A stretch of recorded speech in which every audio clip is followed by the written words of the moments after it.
Buenas tardes a todos. Gracias por acompañarnos de forma presencial. El día de hoy, pues, queremos hablar un poco desde la Federación de Organizaciones para el Desarrollo de Honduras. Sean todas y todos bienvenidos al conversatorio sobre la situación política en Honduras y el rol de la sociedad civil. En este momento tan crucial que se han generado cambios en el contexto político, pero que se van a generar también cambios entonces en este contexto social en el marco de los próximos 4 años y los años venideros que nos lleva a nosotros. Y el papel fundamental de las organizaciones de sociedad civil en pro del desarrollo de la ciudadanía hondureña es vital, y entonces debemos de comenzar cómo lograr entonces para poder desarrollar nuestro país, Honduras. En este conversatorio tenemos 2 ponentes de mucho peso, en realidad, 2 ponentes amigas de las organizaciones de sociedad civil, puedo decir, o puedo tomarme esa atribución de decirlo en realidad. La exrectora de la Universidad Nacional Autónoma de Honduras, bienvenida a doña Julieta Castellanos, quien es socióloga, analista política y social, como todos hemos conocido, y la doctora Telma Mejía, productora de televisión, miembro también de una organización de sociedad civil y que hacen grandes análisis también en este contexto político y social. Y muchas gracias en realidad por acompañarnos. Sin más, quiero dar la bienvenida a todos los que nos acompañan aquí de manera presencial, pero también a todos los que están vía Zoom, que hasta el momento hay 22 personas conectadas. Para que podamos entonces, luego de las presentaciones de doña Julieta Castellanos y de Telma Mejía, poder empezar a conversar entre nosotros mismos de cuál es el siguiente paso entonces para nosotros como organizaciones de sociedad civil. Previo a comenzar entonces nuestras presentaciones, que lo van a hacer desde ahí realmente para que puedan mirarlos todos los que nos acompañan vía Zoom. Previa a ello, le cedo la palabra al presidente de la Junta Directiva de la Federación de Organizaciones No Gubernamentales de Desarrollo de Honduras, al doctor Jorge Galeano. Sí, muchas gracias, Melissa. Bueno, para mí es un verdadero honor estar este día presentando a 2 panelistas de tan alto nivel, ¿verdad? Sean bienvenidas, doña Julieta, Telma, también es un verdadero honor tenerles a ustedes como ponentes de un tema tan importante a nivel de nuestra sociedad. Queremos dar la bienvenida también a todas las organizaciones que se han unido. En realidad tenemos 42 participantes ahorita en la Zoom, y más las personas que están presentes allá físicamente. Queremos decirles que como Federación de Organizaciones Privadas de Desarrollo reconocemos los desafíos que nuestro país ha venido enfrentando en los últimos años. Ustedes saben que, bueno, desde la historia, desde la misma Constitución de la República, nosotros hemos venido enfrentando desafíos, pero es en la última década, quizá 12 años, que hemos visto cómo la sociedad civil se ha venido fragmentando. Cada vez los espacios se han reducido bastante también, ustedes habrán podido notar, y este impacto que tuvo la sociedad hondureña después del golpe de Estado, en donde se fragmentó la iglesia, donde se fragmentó la sociedad, y cada una de las expresiones de esa sociedad, pues nosotros al ser parte de esa sociedad civil también no estamos ajenos a vivir esa realidad. Vuelvo a repetir, ustedes habrán podido notar cómo muchas organizaciones, federaciones, que a lo largo de la historia fueron organizaciones muy sólidas en este último periodo de nuestra historia reciente como país, han venido enfrentando muchos desafíos, inclusive de sostenibilidad. Así es que hoy, como FOPRIDE, hemos querido traer este importante tema a la discusión, ¿verdad? Escuchar a 2 personas que han tenido siempre posiciones muy claras y posiciones también desafiantes, ¿verdad? Para los que formamos parte de esta sociedad, haciendo un análisis del acontecimiento actual y cómo desde la sociedad civil nosotros también podemos asumir un rol protagónico en lo que pasa en nuestro país en este momento.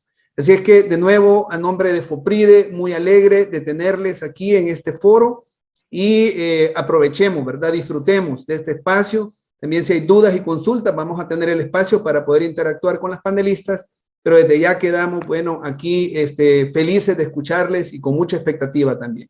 Muchísimas gracias.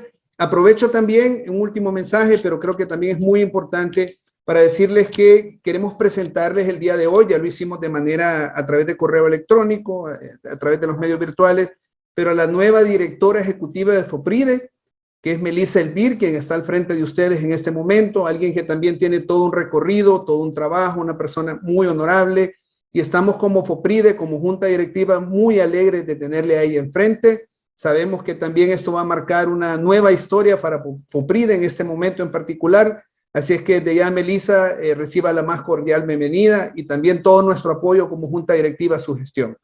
Muchas gracias. Muchas gracias, Jorge, y muchas gracias por esas palabras también, y tienen una amiga desde FOPRIDE también para lo que ustedes requieran. Sin más, le cedo la palabra entonces a Julieta Castellanos.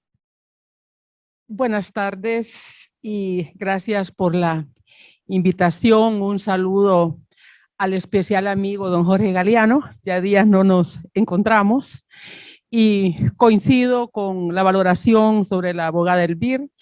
Cuando el amigo Carlos Hernández me dijo que tenía esta invitación por parte de FOPRIDE, la primera pregunta que le hice fue ¿quién es el director?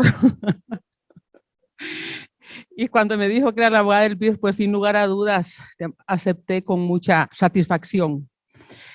He tratado de sistematizar el tema que me asignaron desde una mirada de más largo plazo, viendo un poco los problemas de país. Y en este sentido, quiero abordar, y nos vamos a complementar, no tengo ninguna duda, también con mi especial amiga, Telma Mejía, en esa mirada sobre los problemas actuales, viendo también, digamos, y revisando nuestro papel en diferentes momentos y los resultados que hoy tenemos de país.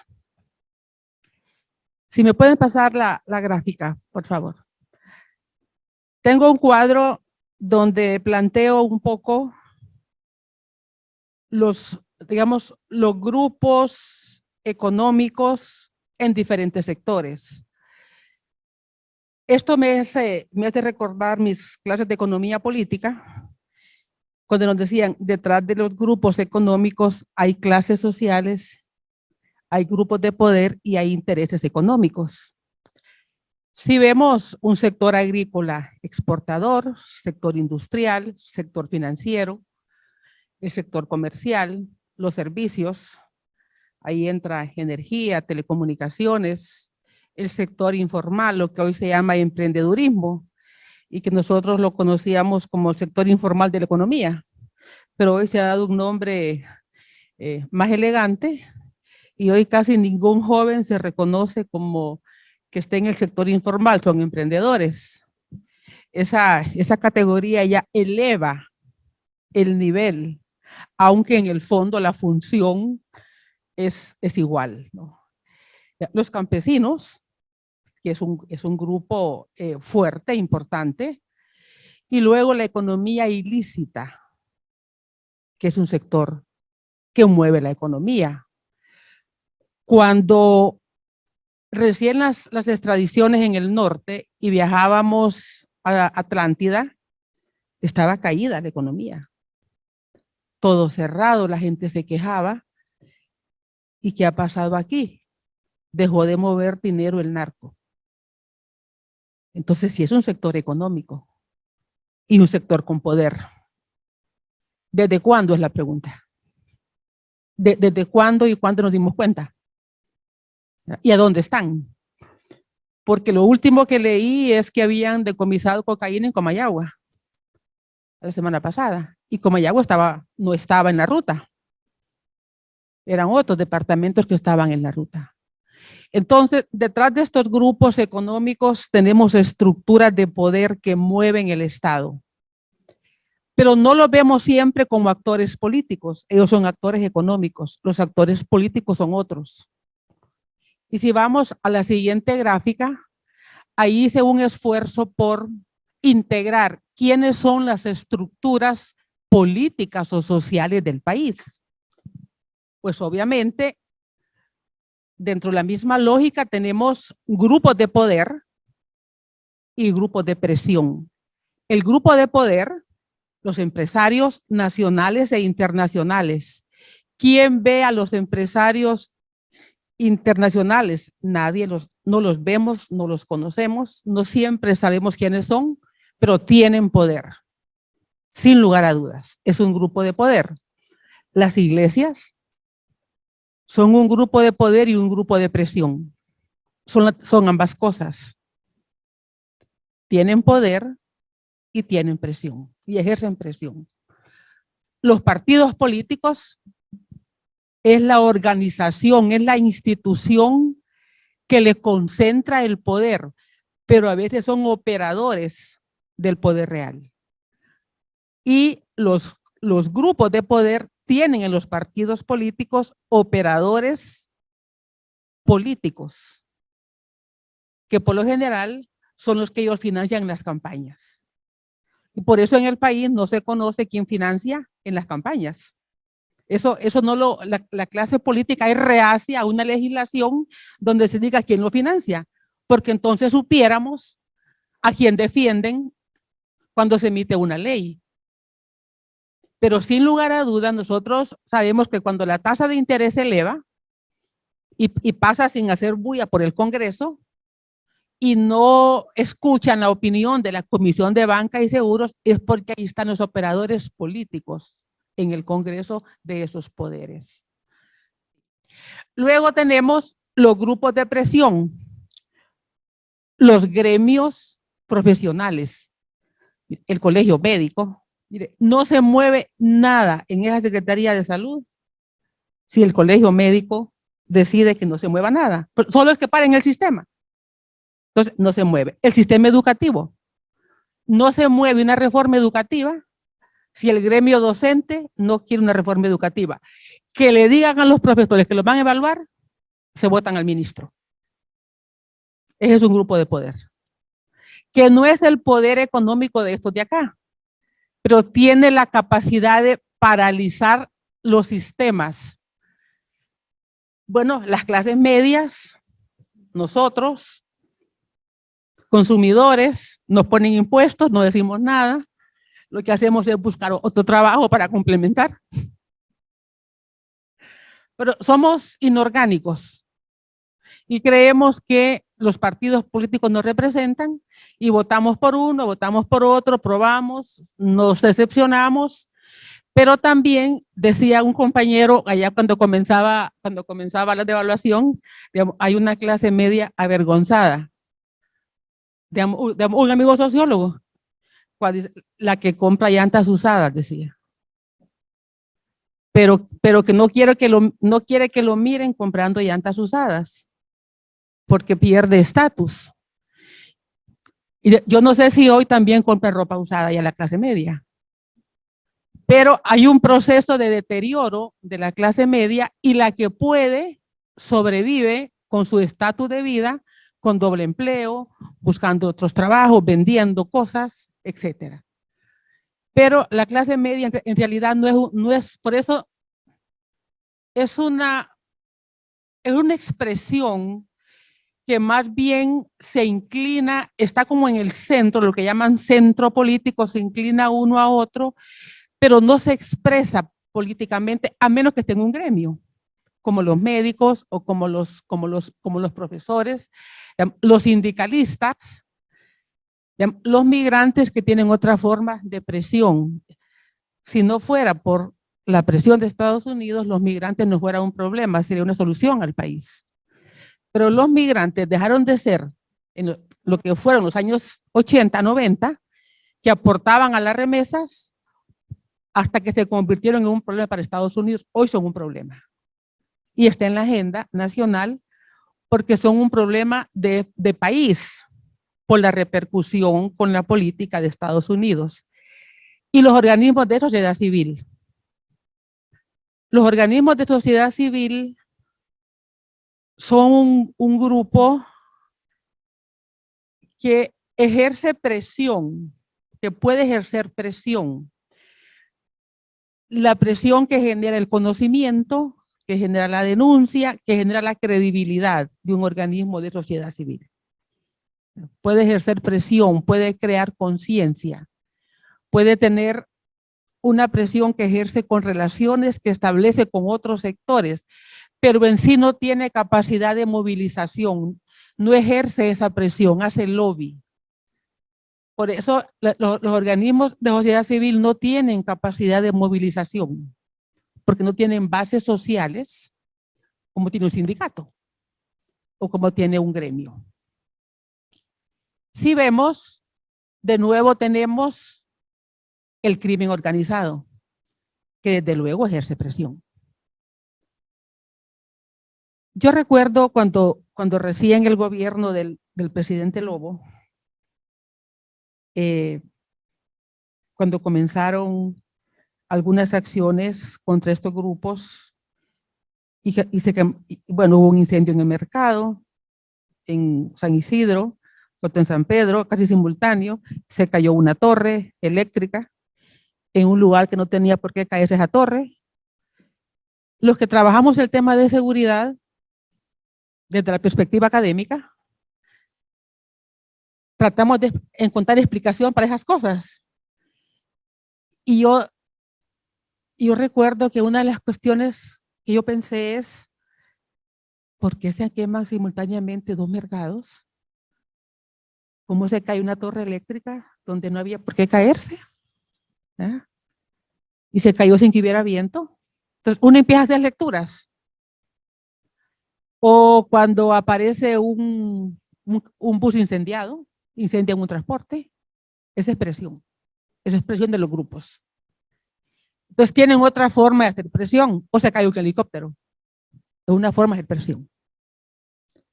Entonces son otras formas que en el mundo de la investigación criminal y en esos espacios, esos mensajes se entienden.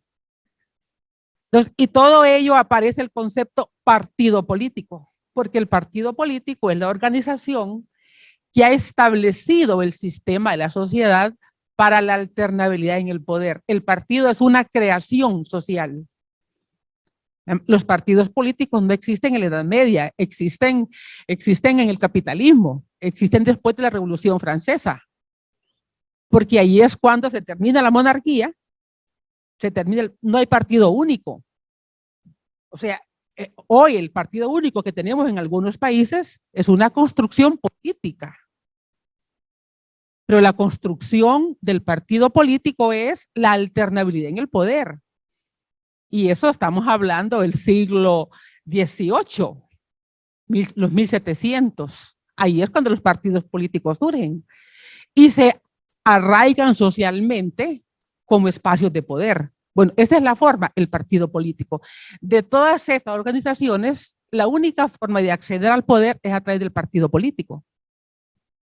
Por eso es que el partido es la concentración del poder. En este momento aquí tenemos 3 partidos con poder. El Partido Libre, que no tiene el poder absoluto. Tiene el 39% del voto parlamentario. El 39%.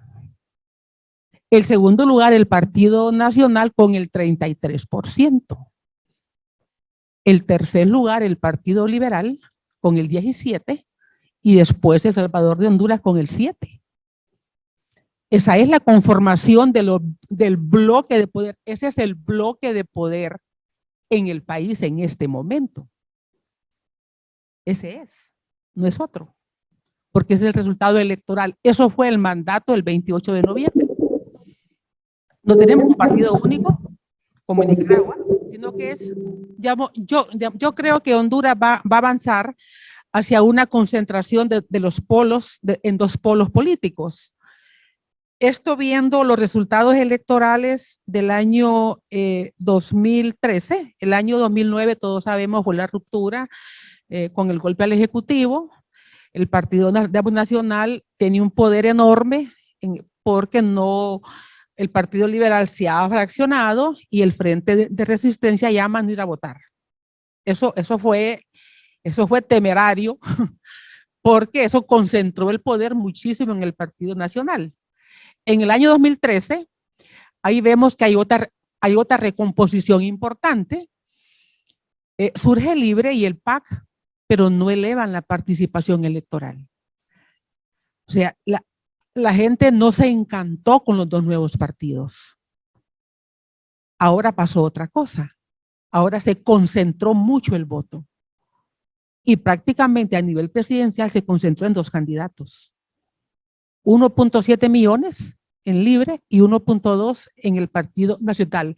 ¿Qué está en riesgo? El centro político, a mi juicio. Lo que está en riesgo es el centro político.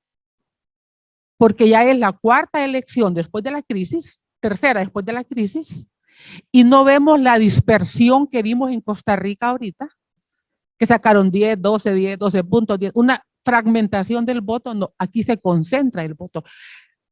Me atrevo a decir que somos una sociedad que se va a ir aglutinando en torno a dos partidos. El Partido Nacional, si logra realmente reflotar y cerrar su pasado reciente de una buena forma, puede concentrar a la centro derecha y la derecha. El Partido Libre, que si hace un buen gobierno, puede encantar a otros, mantener este electorado y seguir creciendo, y el Partido Liberal, que la tendencia es a la disminución, a la muerte por inanición. Viene de 27, 26, está en 22. En cada periodo pierde. Y si no entienden ese mensaje,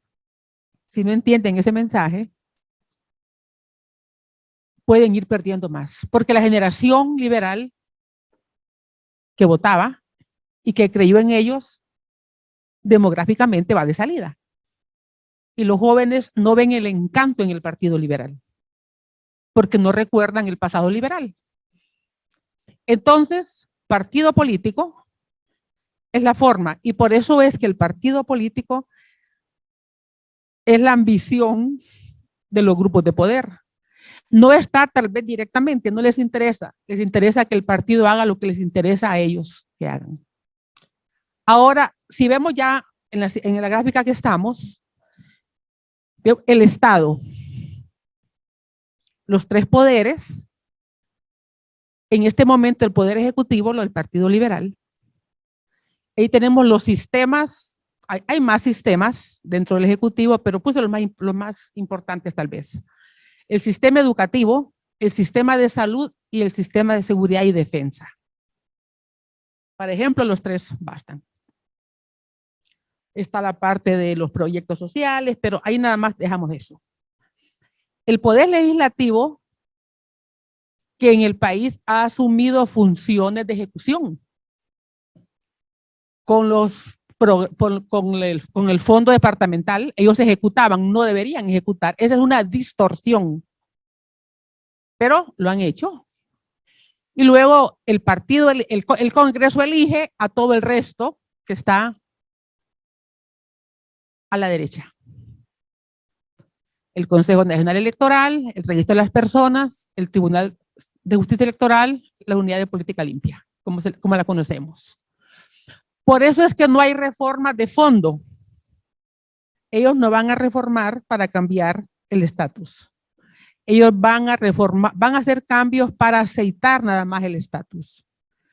Y luego, las otras tres, el sistema de justicia, que además de la Corte, el Ministerio Público, el Tribunal de Cuentas y el APGR, también electas por el Congreso Nacional. Y el partido político intermediando en todos ellos, porque es el partido el que define quién es el candidato al Ejecutivo, quienes están en el Congreso, ellos deciden quiénes van a ser los diputados desde las primarias, ellos administran esas elecciones desde las primarias, ellos deciden ahí los que van de candidatos. Solo que en esta elección vimos, y eso es importante, pero más que todo lo vimos en San Pedro Sula y en Cortés y en Francisco Morazán. Vimos que candidatos que iban de primero no salieron o de segundo. Y en el Partido Nacional. Lo que significa que no hubo el voto en línea, como llamaron los candidatos. Yo estoy haciendo ahorita una revisión de ese voto en línea y es interesante. Se tan una sola línea que salía. Todos salían, pero más Asfura.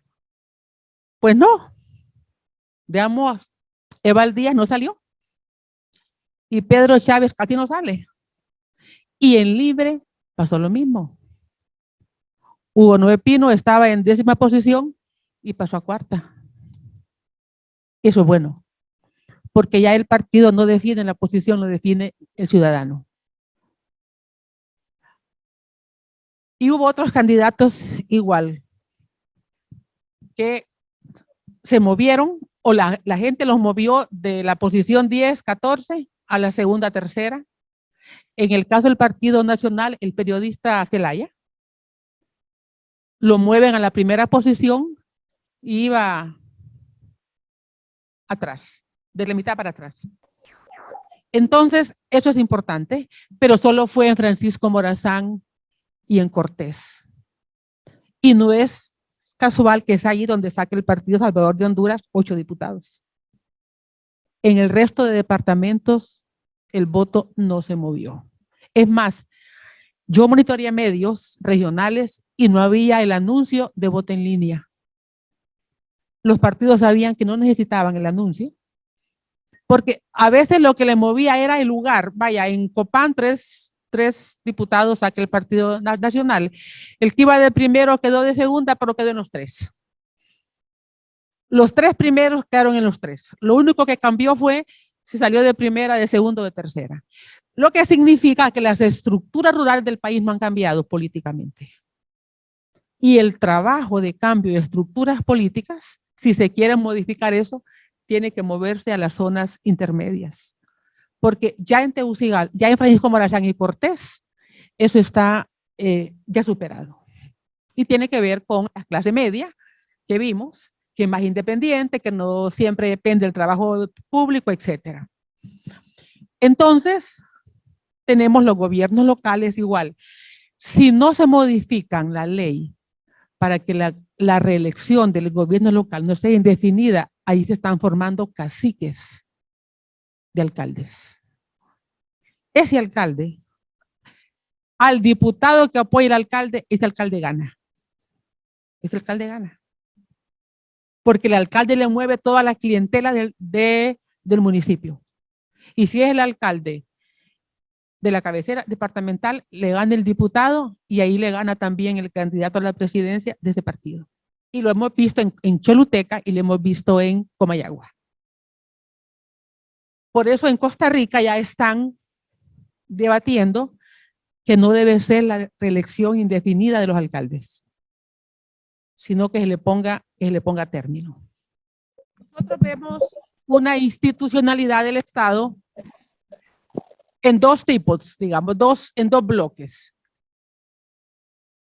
Tenemos las instituciones que están del lado izquierda, instituciones para el funcionamiento de los servicios que el Estado presta, que son las Secretarías de Estado, instituciones descentralizadas, desconcentradas, autónomas, semiautónomas, etcétera. Todo lo que es el funcionamiento. Y luego tenemos, o separé en el otro extremo, instituciones para el control del buen funcionamiento del Estado. O sea, como el Estado prevé que no todos van a ser buenos funcionarios, dice, bueno, pongámosles controles. El Tribunal de Cuentas, la PGR, el Ministerio Público, la Corte Suprema de Justicia, incluyendo la policía, Fuerzas Armadas, que también son de investigación y control. ¿Ya? Son de servicio, pero también de lo otro. ¿Qué pasa cuando no funciona una parte del sistema? Dice, hay crisis en el sistema. Y oímos decir con frecuencia, hay crisis en salud. Siempre lo oímos. Hay crisis en educación. No es una crisis de todo el país. Es una crisis sectorial. Es el sistema educativo. Y ni siquiera es todo, es el público. Y ni siquiera es todo el público, es el público de la Secretaría de Salud, de Educación. A veces la crisis es en el sistema universitario. Entonces, crisis del sistema. Hay que ver si la crisis del sistema, porque puede ser una crisis porque está en paro el sistema está en crisis porque están paradas las escuelas. O puede ser el sistema está en crisis porque está muy desfasado, desactualizado los profesores, los estudiantes salen mal preparados, esa es otra crisis. Esa es otra crisis. Hay que definir qué crisis, hay que definir si la crisis es por insuficiencia, por falta de cobertura, por falta de preparación, de actualización. Hay que definir, pero es crisis del sistema. Entonces actúan o es una crisis de corrupción. Vaya, el sistema de salud, hay medicinas vencidas y por eso no hay medicamentos. ¿Por qué hay medicinas vencidas? De lo poco que yo aprendí cuando estaba en el hospital escuela y en el Ministerio de Salud, cuando estábamos en la comisión, es que no siempre digamos, el medicamento vencido es, mejor dicho, digamos, voy a explicarlo de otra manera. A veces se compran unas cantidades de medicamentos que no se necesitan porque no hay estadísticas en los hospitales de las enfermedades que más consumen medicinas. Entonces, quien pide las medicinas, quien hace el pedido, encarga lo mismo el año pasado, porque es lo que pidió. Pero no hay un sistema de planificación y de estadística que nos diga, no, de esa enfermedad no hay tanta demanda. Entonces, no se cumple, no necesariamente es corrupción porque se quedan con los fondos. Es una compra indebida porque no hay información para tomar decisiones. Al país no le gustan las estadísticas y a los corruptos menos. Porque si no hay información, cualquier decisión que tomen no tienen cómo sustentarla y tienen una excusa.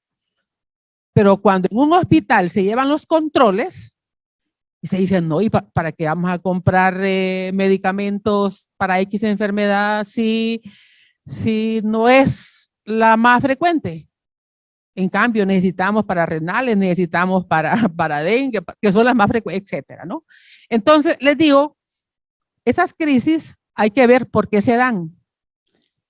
Pero eso es, dice, crisis. Pero también nosotros oímos decir estado fallido. En mi concepto, ¿cuándo estamos frente a un estado fallido? Cuando no funciona nada. No funciona ni la columna de la izquierda, o sea, no funcionan ni las instituciones y tampoco funcionan las otras instituciones que tendrían que controlar a las primeras. Porque si hay un corrupto en este lado, pero las de este lado no investigan, este hombre o mujer de acá va a seguir. Si se toman una calle o una finca y nadie lo va a quitar, aún con una orden judicial, como hemos visto, pues la van a seguir tomando. Porque de nada sirve que este actúe si el otro no cumple. Si hay un paro, una toma de carreteras, si se toman la represa, si el que le quiere subir la energía al precio que quiere, no lo controla el que está acá, va a poner el aumento. Entonces, no funciona nada. A mi concepto, ahí estamos frente a un Estado fallido. Cuando el Estado tiene instituciones que no funcionan. Ni funcionan unas para hacer bien su trabajo, ni las otras para corregir. Vaya, hemos visto ahora unos oficiales de la policía, que yo no sé cómo hicieron, y tienen 300 millones. Y tienen 300 millones. Miren, nosotros en la universidad, y creo que todos los que hemos tenido cargos públicos, nos aumentan el 1% en enero, ya de forma automática. Hay que ir al Tribunal de Cuentas a registrar el 1%.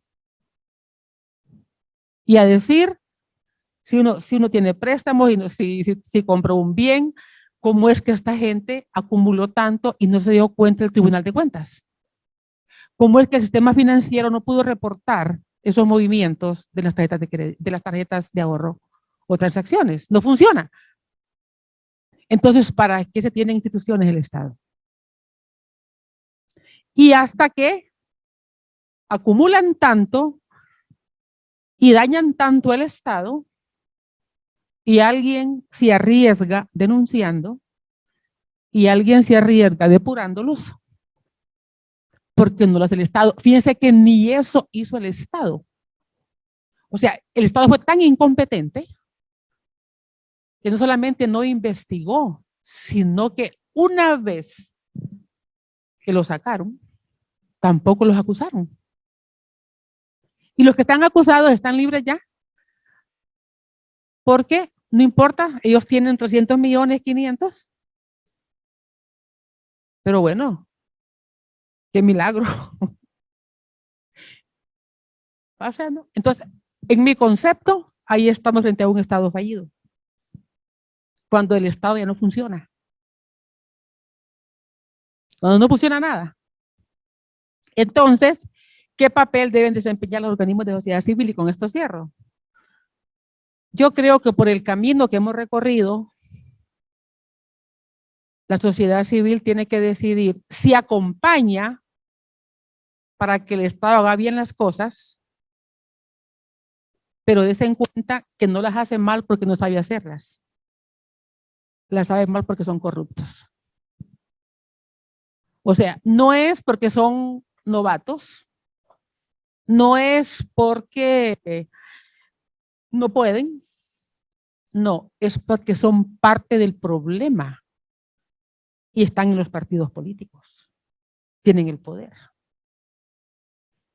Desde mi concepto, la sociedad civil no puede suplantar al Estado, no puede hacer lo que el Estado tiene que hacer, porque para eso es el Estado.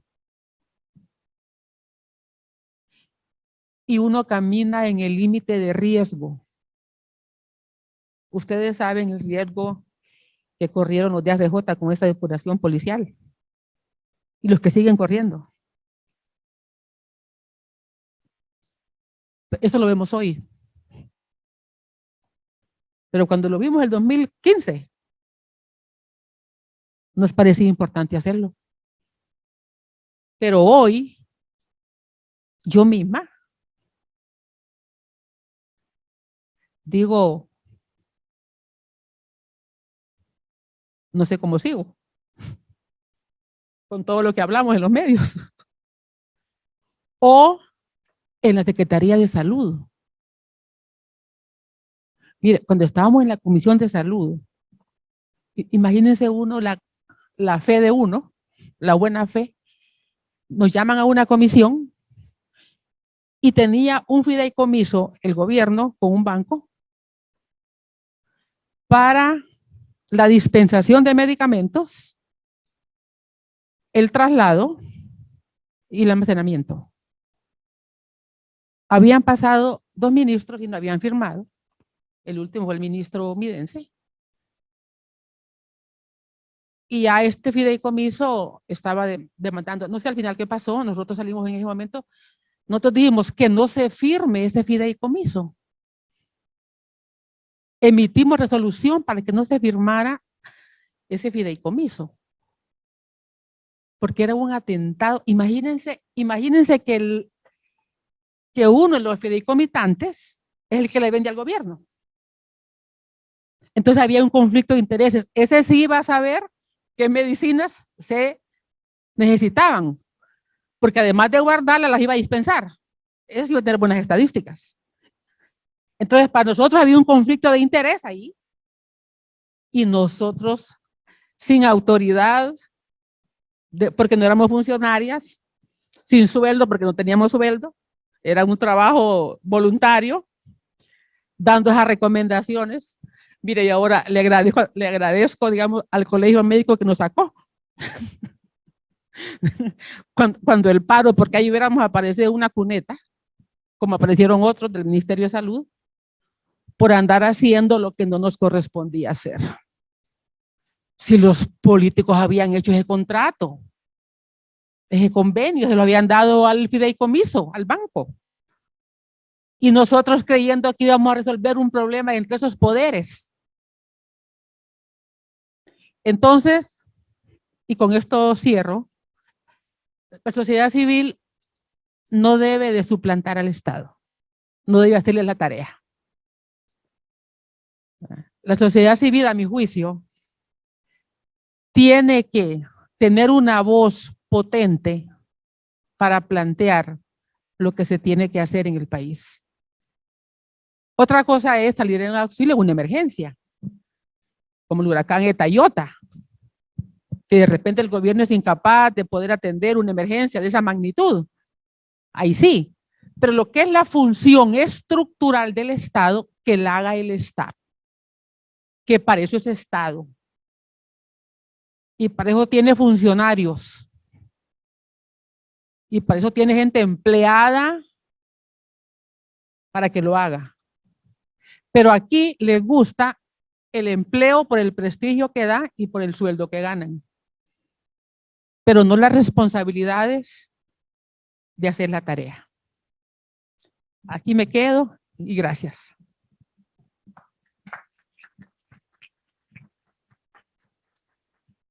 Muchas gracias, doña Julieta, y espero que podamos seguir conversando sobre todo lo que nos ha dicho en este espacio. Aprovecho para decirle a los invitados que están en forma presencial que hay café, galletitas, porque si alguien quiere pararse y agarrar, y hay agua también para que puedan desarrollarlo. Sin más, le cedo la palabra a Telma Mejía para que podamos continuar con su exposición. Buenas tardes a todos y todas. Honrada de estar en esta participación para ver si esclarecemos algunas ideas, y felicidades a Melissa por sus nuevas funciones, ¿verdad? Tiene un enorme reto en este contexto de país al que estamos entrando, ¿verdad? La tienen las organizaciones de sociedad civil, la tenemos como todos los hondureños. Traté un poco, ¿verdad?, de apuntar y de decir, bueno, dibujando el gobierno del Bicentenario, la llegada de Libre y de la presidenta Xiomara Castro, ¿verdad?, al país.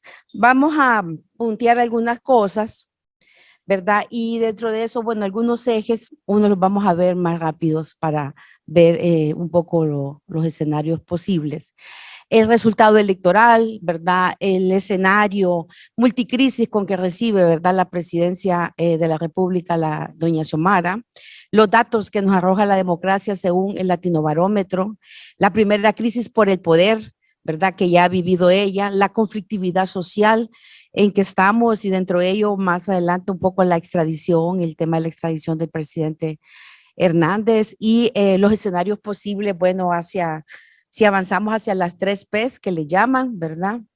Los expertos ahora, y vamos a empezar entonces rápidamente con la siguiente, la número 3, ¿verdad? Que es dentro del escenario, no vamos a venir, no voy a repetir lo que ya ha comentado Julieta y todo, ¿verdad? Es la primera mujer presidenta en la historia del país, con un alto nivel de legitimidad de más de 1.7 millones de votos, que no ha sacado ningún presidente en la historia, ¿verdad?, de la democracia, y que ese 1.7 millones de votos debe tener claro Libertad y Refundación, que fue parte de una alianza y que fue parte de un sector de la sociedad que movilizó. Creo que, y no es exclusivo de Libertad y Refundación. Si ellos lo miran así, entonces están leyendo equivocadamente, ¿verdad? La gente salió a votar y votó un montón de mitos en cuanto a que se creía que íbamos a ir a unas elecciones altamente conflictivas y que no íbamos a saber si había un ganador. No fue así. Creo que el hondureño, creo que las labores que se ha hecho con la ciudadanía desde diversos sectores sociales empezó a calar en cuanto al poder de decisión y de sabiduría. Y en la siguiente lámina vamos a ver entonces que ese poder ¿verdad? Como bien lo comentaba Julieta, dividió en el caso del Congreso, ¿verdad? No le dio a Libertad y Refundación absoluto control del Congreso, lo repartió la gente y también repartió y mantuvo a nivel de los gobiernos locales el bipartidismo. En cuanto al Partido Liberal y el Partido Nacional que mantienen las alcaldías, libre con una cuota, pero se mantiene como esas estructuras, no tanto respondiendo al partido en sí, quizá al caudillismo de determinados actores políticos de la zona. Y ahora uno escucha por qué el gobierno en el poder está hablando de darle mayor poder a los gobiernos locales, a volver a los gobiernos locales, dentro de una estrategia que ellos saben que necesitan tener un mayor alcaldías, tener mayor control de muchas zonas geográficas. Y bueno, dentro de esa recuperación, digamos, de las alcaldías, se perdieron el Partido Nacional, perdió las dos alcaldías más importantes, que es Tegucigalpa y San Pedro Sula. Y en el caso de Tegucigalpa, bueno, el alcalde creo que todavía no se la cree, ¿verdad? Cómo ganó y tiene enormes desafíos ahí por hacer, buscando su equipo, ¿verdad? Y en San Pedro Sula, pues la coyuntura de Power Chicken, ¿verdad? La victimización que se hizo y al final la gente votó por un hartazgo de 12 años, por un hartazgo de un autoritarismo tremendo, ¿verdad? Entonces votó por eso. ¿Cuáles son las multicrisis que hereda, digamos, la gobernante? En la siguiente, por favor. Y estas multicrisis son la pandemia, ¿verdad? El cambio climático, la economía, la migración y las migraciones climáticas y el desplazamiento forzado. Conceptos nuevos, invisibilizados, conceptos que están ahí presentes y que van a hacer mucha mella, digamos, en todo este año, porque son problemas estructurales. La pobreza y el desempleo, obviamente, el tema de la educación, que Julieta más o menos explicó bien, el tema de la corrupción, ¿verdad? El narcotráfico y la inseguridad. O sea, el gobierno entra con estas multicrisis, un país con múltiples factores, ¿verdad? Que van a estar presentes a lo largo de su gestión. Y dentro de este país multicrisis, rápidamente, bueno, estamos viendo el tema de la pandemia, ¿verdad? No se ha podido controlar, se registran más de 10,000 muertos, ¿verdad? Por la pandemia. Han aplicado más de 10 millones de dosis de vacunas, ¿verdad? De estas 5.1 millón para personas con una dosis y 4.2 con 2 dosis y apenas más de 1 millón con tercera dosis y refuerzo. O sea, falta muchísimo en cuanto a lograr, digamos, una inmunidad más amplia en cuanto a las vacunas. Y el cambio climático es un problema que vamos a tener ahí, ¿verdad? Y que lo estamos viendo, que no lo terminamos de entender, pero que vemos en nuestras comunidades y ustedes que trabajan en esas zonas del interior del país, bueno, los efectos de ETA y OTA se siguen sintiendo, ¿verdad? No hay, ahora estamos pasando, digamos, el estado del tiempo, nos dice, viene una lluvia y están las inundaciones por la vulnerabilidad del país. Seguimos siendo un país altamente vulnerable y las políticas de cambio climático no fueron ni dibujadas ni ejecutadas ampliamente por el gobierno que se va y vamos a ver cómo está este que viene, ¿verdad? En ciernes, pero es un problema que va a estar ahí recurrente.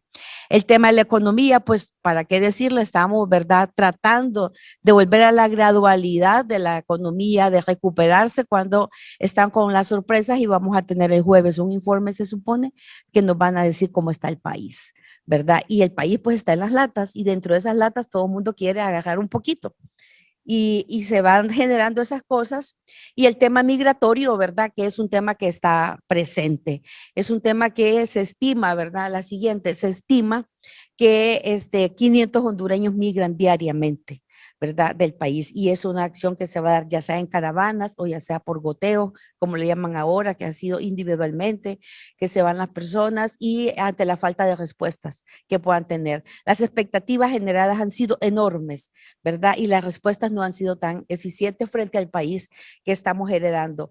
Pero hay un dato interesante que ha sido invisibilizado de las agendas gubernamentales y también de las agendas mediáticas, que es el tema del desplazamiento forzado, ¿verdad? Honduras está en el ranking de 25 países con más personas desplazadas y se ubica en la 11ª posición de dicho ranking, con un total de más de 937,000 desplazados al exterior y 247,000 desplazados internos por causas de conflictos, por causas de la violencia, por causas de la inseguridad.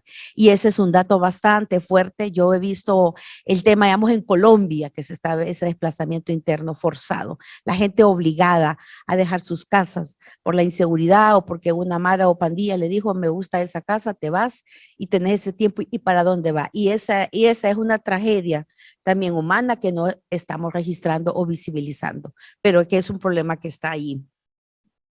En la siguiente, bueno, en la pobreza y el desempleo no voy a ahondar más que algunos datos que dio Banco Mundial en el 2019, donde dice, ¿verdad?, que el 14% de la población hondureña vivía con menos de $1 o $2 por día y que la mitad de la población, casi 4.8 millones de personas, vivía con menos de $5.50 al día.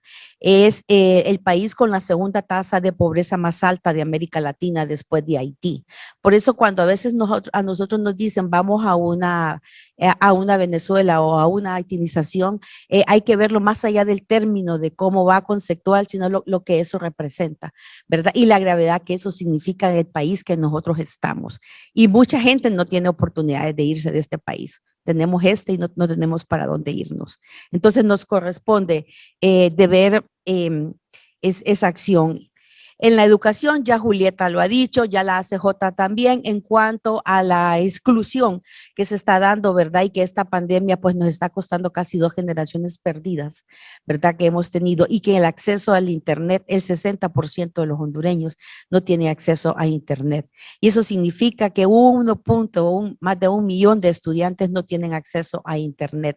Entonces, ¿cómo hablamos de la gradualidad o de la virtualidad, ¿verdad? En pandemia, si la mayoría de las personas no tienen acceso a esto y el impacto que esto representa para poder sacar el país adelante.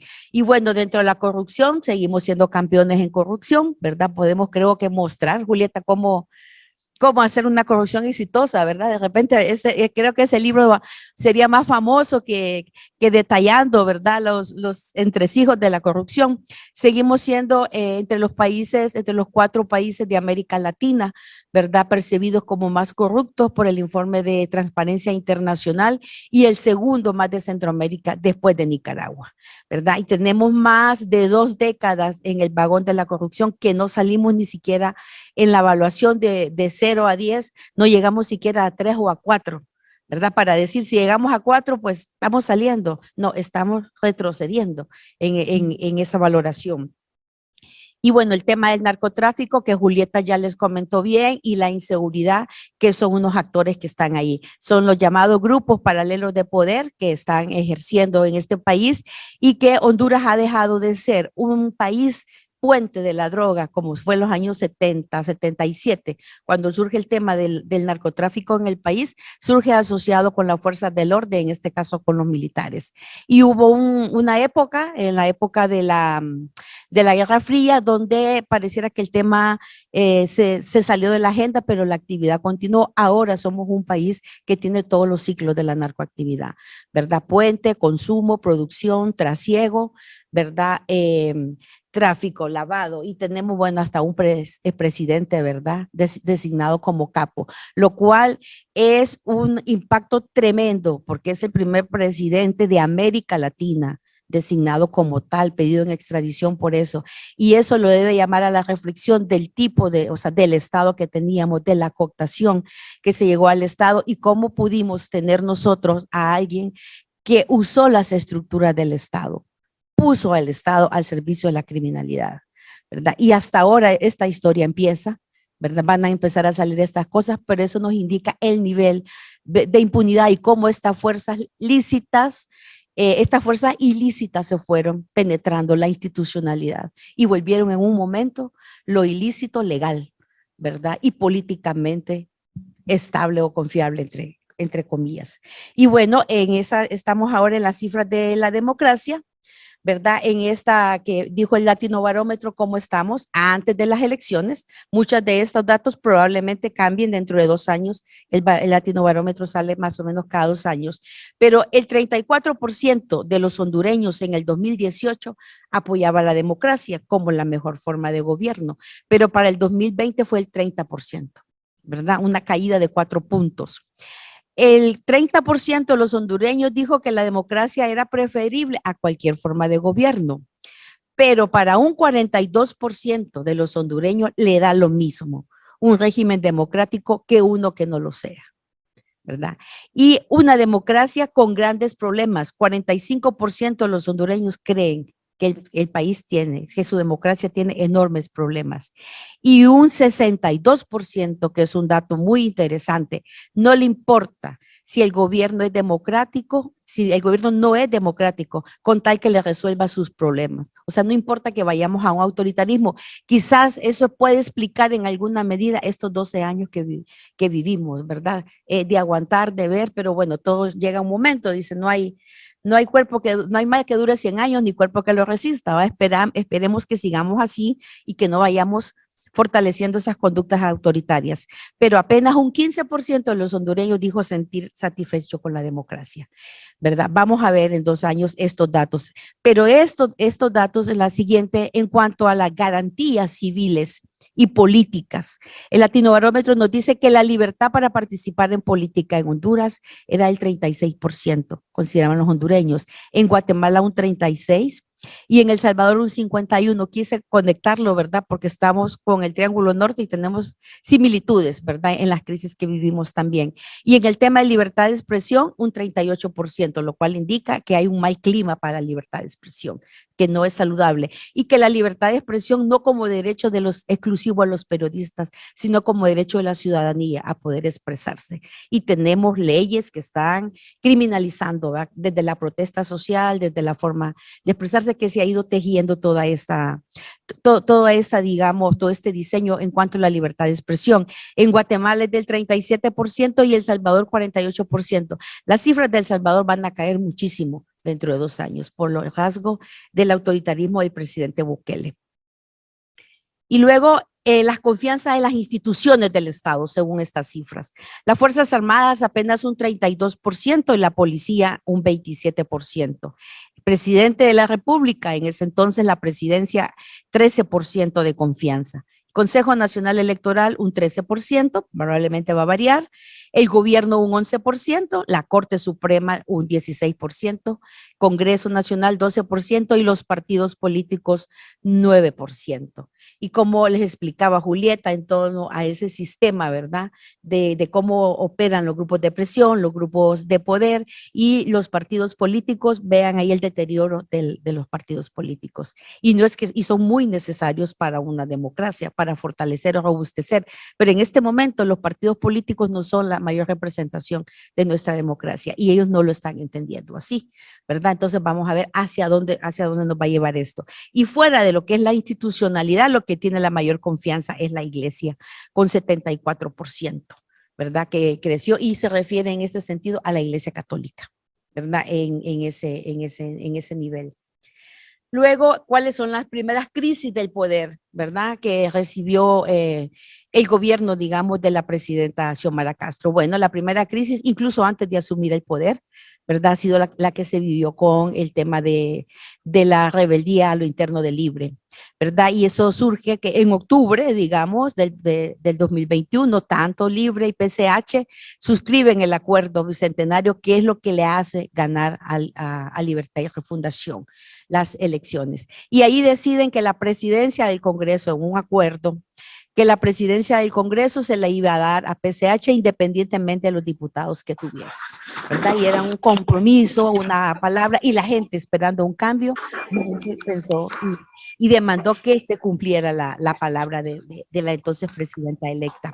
Y luego, bueno, se viene esa crisis que ya vimos de la rebeldía de Libre, de la facción de Jorge Cáliz y sus 22 miembros, y esta crisis, ¿verdad? Nos lleva entonces a tener una directiva, la siguiente, a tener un Congreso con 2 directivas, que de acuerdo, ¿verdad? Incluso a un comunicado de la conferencia episcopal, ambas tenían vicios de nulidad. Y entramos nuevamente a ese proceso de lo legal y la legitimidad y cómo entra ese debate. Y en medio de ese vacío, ¿verdad? De legalidad que se pueda dar, se aprueban unas leyes de amnistía y se aprueban una serie de decretos, pero además lleva a la presidenta a juramentarse en el Congreso por una juez, ¿verdad? Porque era consciente que había un problema de legalidad y que entonces eso solo podía legitimar la legalidad de su cargo con la designación de una juez. Y también se dice que porque la vicepresidenta de Estados Unidos, Kamala Harris, dijo, no vamos a entrar al estrado en tanto no sea juramentada como una juez. Que si ellas entraban y era juramentado por el presidente Redondo, entonces podía entrar en un conflicto de legitimar, ¿verdad? Algo que estaba en un vacío legal. Pero bueno, es Honduras y esa crisis duró 15 días, ¿verdad? Y en esos 15 días, entonces, en algún momento esta crisis se quiso extrapolar a la Corte Suprema de Justicia. La Corte Suprema de Justicia vino y desactivó esa escalada que Julieta vino leyendo bien en sus análisis sobre esa crisis, a esa escalada de poderes, de salir de una división interna de libre a una situación del Congreso, de dos juntas directivas y después quererla llevar a la Corte. Si eso caminaba en la Corte Suprema, íbamos a estar realmente ante una crisis de poderes que podría reeditar la figura del 2009. La Corte, al no dar paso a esa resolución, a esos amparos y a ese recurso, desactiva, ¿verdad? Que la escalada siga a las otras instituciones. Y con esa también decisión vino y hizo capitular a la facción de Jorge Cálix, porque ya Cálix no tenía mayor fuerza en eso dentro de la negociación que estaba haciendo el presidente Zelaya como el coordinador de Libre, ¿verdad? Y entonces se conocen los primeros frutos de estos acuerdos. Siguiente. Y dentro de estos primeros frutos de esos acuerdos, ¿verdad? Con la disidencia, ¿verdad? Por así decirlo, tenemos entonces que uno de los diputados ahora es el comisionado de Copeco, ¿verdad? Que es el diputado de Colón. Y es el comisionado de Copeco y se está diciendo, ¿verdad? Que al líder, a Cálix, se le estaría dando la gestión de coordinación de proyectos, ¿verdad? Todo lo que tiene que ver con eso. Y probablemente está en negociaciones el tema de la OAVI. ¿Verdad? Eso último es seguro, pero el manejo de la gestión de los proyectos parece que podría estar, o él podría decidir en quién. Bueno, esas otras acciones. Y bueno, en medio de toda esta crisis y el ejercicio de poder, de hecho, ¿verdad? Porque entonces el Congreso, en medio de todas esas acciones, empezó a emitir leyes, a ser publicadas en la Gaceta y de una de otra manera, entonces estamos frente a una legitimación de hecho, las bancadas empiezan a llegar ahí. El primero que lo hizo fue el Partido Nacional cuando fue a reconocer su zona, porque dijo que estaba siendo usurpada por las suplencias, ¿verdad? Y muchas de estas cosas que pasaron, en cierta medida, el camino se los allanó el Partido Nacional con las reformas legales que presentó y sobre todo en el tema de las suplencias, al darle a los suplentes determinada categoría y salario, eso sirvió, digamos, para que la facción de Luis Redondo se agarrara cuando los convocaron a Zambrano, ¿verdad? Y el centro de poderes es el Congreso. Y en esos minutos que no hubo, ellos están diciendo, bueno, no hay presencia, no vamos a llegar, aquí hay un vicio de irregularidad y entonces nos agarramos de la suplencia de esta ley y los suplentes son los que van a sustituir a los propietarios que estaban en otro lado. Pero bueno, eso solo Honduras, o solo en Honduras pasan estas cosas, ¿verdad?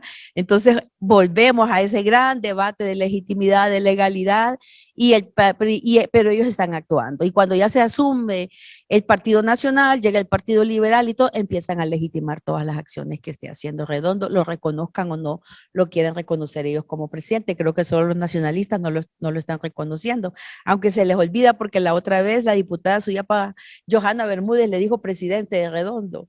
Y todos, y después ella quiso retractarse, ¿verdad? Y viene él y le dice, le agradezco mucho, le dice que me haya, le hizo reconocido. Son las gracias que pasan en nuestro Congreso. Y surgen entonces en esto los proyectos polémicos. ¿Y cómo vamos entonces en el tema de la conflictividad social? Vamos que estamos, Honduras, entre los 5 estados más frágiles en la zona de América, según el Fondo para la Paz, que ha catalogado el país como un país de alerta elevada por el nivel de conflictividad. Estamos en la posición 59 de 179 países analizados, ¿verdad? O sea, estamos mal, realmente andamos mal en muchos datos. Y el informe de conflictividad que hizo la ACJ, el más reciente, que fue para ver de enero a octubre del año pasado, el país registró 305 conflictos. De estos, 82 fueron electorales, 11 fueron políticos, 60 económicos, 49 institucionales y 103 relacionados con el Estado de Derecho. ¿Qué nos dice esto entonces? Siguiente. Que en sus primeros 20 días, el gobierno de Xiomara Castro ha enfrentado también sus primeros conflictos y son las protestas por plazas y empleos en salud y educación. Y dentro de eso, ¿verdad? Las protestas de los maestros Proeco que llegaron y que luego vino, ¿verdad? El expresidente Zelaya y le dijo, entren, que esta es su casa. Y los metió a todos. Y entraron a una negociación y el jueves va a haber solución. En la noche los estaba llamando y en la madrugada estaba diciendo, vamos a darles la contratación permanente a más de 5,000 maestros Proeco. No hay dinero, está viendo dónde lo saca, pero el ministro de Educación fue el gran ausente en ese acuerdo. Sale firmando, sale mostrándose el presidente, el secretario privado, ¿verdad? Que es el hijo de doña Xiomara y los dirigentes que vieron ahí. Pero ese, digamos, el primer. Y luego estamos viendo, ¿verdad? Las peticiones, las demandas por las plazas en salud. Ha sido una de las cosas más asediadas y no es para atender la pandemia, ¿verdad? Es porque quieren tener acceso para descabezar y no hay presupuesto. En educación, después fueron los maestros, al verlo de Proeco, fueron los maestros que estaban en otro nivel y así va más o menos creándose esa conflictividad. Es obvio, ¿verdad? Que Libertad y Refundación, muchos de sus activistas, de su militancia, después de 12 años tiene una sequía, ¿verdad? De tener derecho a un empleo, pero no va a ser posible responder a todo porque están viendo dónde encuentran esas finanzas. Pero la otra conflictividad es que resurge la violencia, ¿verdad? En el Bajo Aguán. Y ese es un tema, ¿verdad? Preocupante y recurrente. Han estado mandando una misión especial para ver cómo pasa ahí, sobre todo con el tema de la palma africana. Y hay varios muertos ya que se reportan. Y hoy, antes de venir acá, había otra masacre en Colón. O sea, esa es una zona, esa es una bomba de tiempo, ¿verdad? Que hay que ver cómo se puede manejar esa conflictividad. Y luego, bueno, acá en Tegucigalpa se trunca un desalojo, ¿verdad? De tierras de presuntos grupos indígenas, las tierras del padre, no sé qué, que tradicionalmente los periodistas lo conocemos como la colonia del Inglés, que es una cooperativa para periodistas, que son tierras municipales, que Miguel Pastor vino y las hipotecó, vino Ricardo Álvarez y la volvió a hipotecar, y vino Papi a la orden y le quitó la hipoteca, la liberó y le dio las escrituras a los periodistas para empezar a hacer sus viviendas. Cuando ellos hicieron todo el proceso judicial con los fiscales, cuando ellos fueron a tratar de recuperar, se encontraron que estaban cercadas, llegaron con una orden, ¿verdad? Para ver, que no es este caso, antes de eso con fiscales, y cuando estaban entrando los llamaron de la policía y les dijeron, sálganse de ahí porque hay unos invasores y los van a matar. Están armados esperándolos. Entonces el conflicto ha estado en pausa y ahora aparece entonces que don Mario Facusé, que dice que también es dueño de esas tierras. Pero la cuestión es que la ancestralidad como tal, por lo menos, según los recuentos, ¿verdad? Que tenemos, todavía no está como tan probada como es. Pero bueno, llega ese conflicto y se para ese desalojo que va a ser seguramente momentáneo. Y bueno, en paralelo a todas estas demandas sociales, a toda esta multicrisis, aparece la extradición, la solicitud de extradición del presidente, ¿verdad? Juan Orlando Hernández, a quien Estados Unidos designa en la lista Angel como corrupto y le quitó su visa desde julio más o menos del 2021. A 19 días de haber dejado el poder, le dan 2 bofetadas, ¿verdad? Le quitan el visado, lo designan en la Angel, pero además ya él Cuando fue en octubre a las Naciones Unidas, cuando fue a presentar su libro, él ya no tenía visa.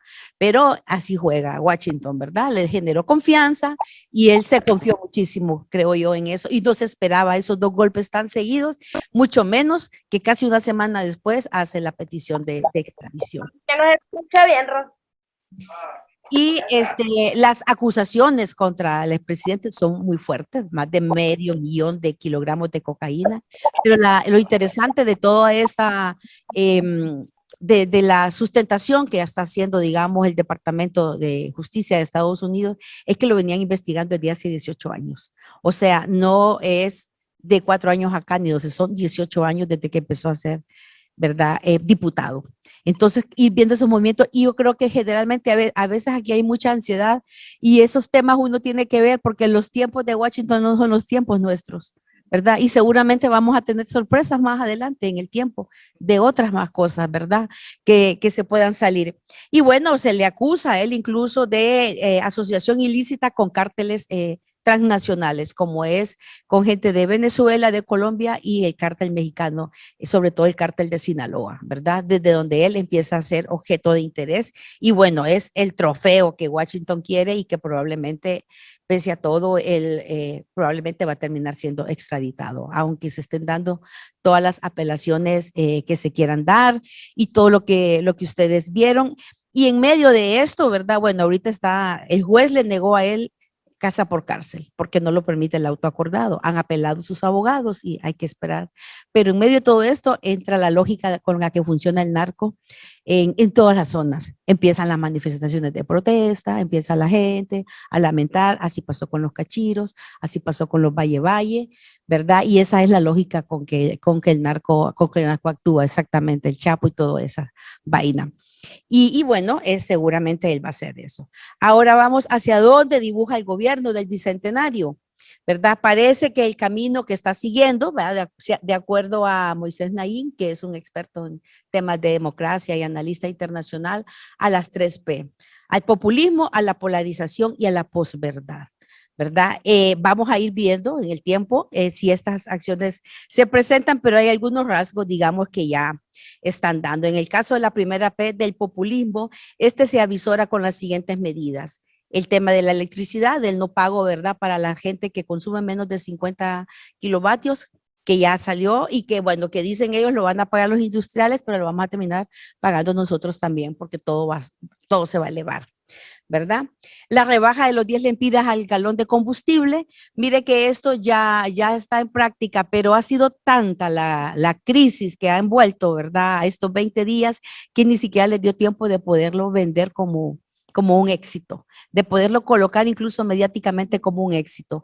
Y esta rebaja, aunque esté, que probablemente sea menos de 10 lempiras, 7 y algo dicen, pero va a ser absorbida por esta crisis internacional que está disparando el precio de los combustibles. Nos van a venir cada vez más caros y lo vamos a ir sintiendo nosotros, ¿verdad? Entonces, esta cuestión de Ucrania nos va a golpear acá, ¿verdad? Entonces, esa acción que fue buena, no la pudieron vender, no se ha podido vender, no se ha podido colocar como una acción dentro de los éxitos, pero bueno. Luego está la firma de las plazas a los maestros Proeco, como les dije, el presidente Zelaya en su momento dijo, ando buscando recursos, ¿verdad? De la cooperación, convenios o algo así para ver dónde saco este pisto para pagarle a esta gente, ¿verdad? Y así está el país.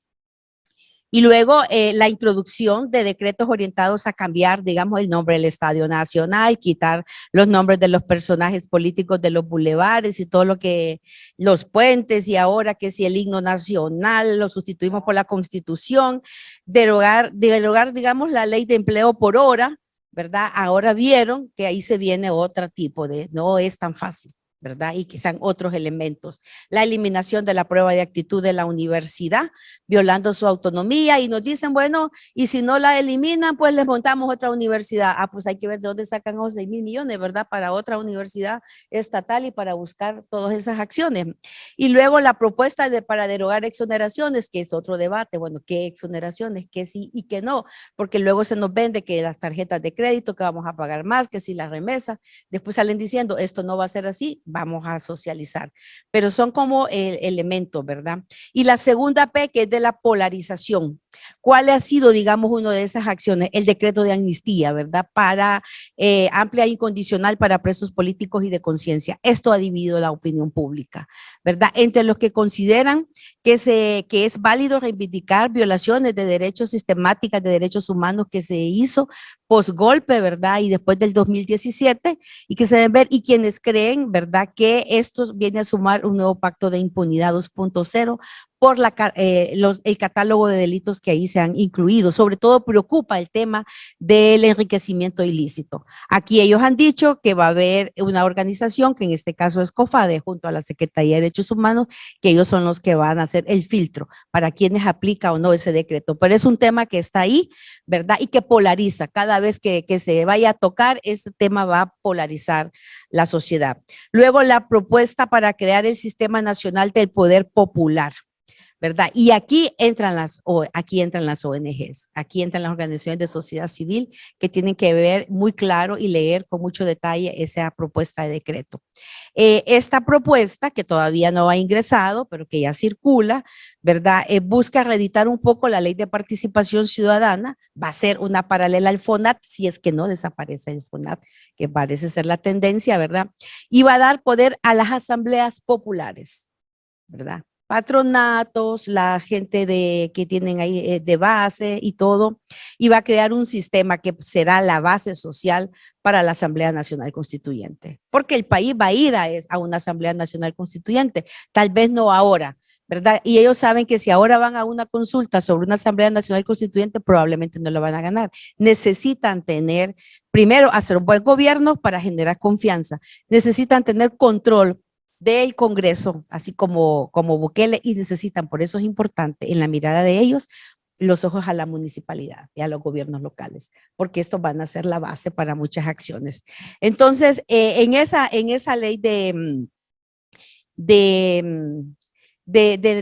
la Asamblea, digamos, del Sistema Nacional de Poder Popular, no veo yo, de lo que leí, no veo a organizaciones de sociedad civil que vayan a ser tomadas en cuenta que sean críticas, que hagan acciones de veeduría, ¿verdad? Y vamos a ver, no las veo ahí, ¿verdad? Probablemente van a tener que hacer, como bien decía Julieta, no tienen que ser sustitutos del Estado, pero probablemente quizá puedan tener un espacio de trabajo o algo en lo que pueda generar el exfiscal Orellana con su nuevo cargo de asesor para la transparencia y lucha contra la corrupción, algo así.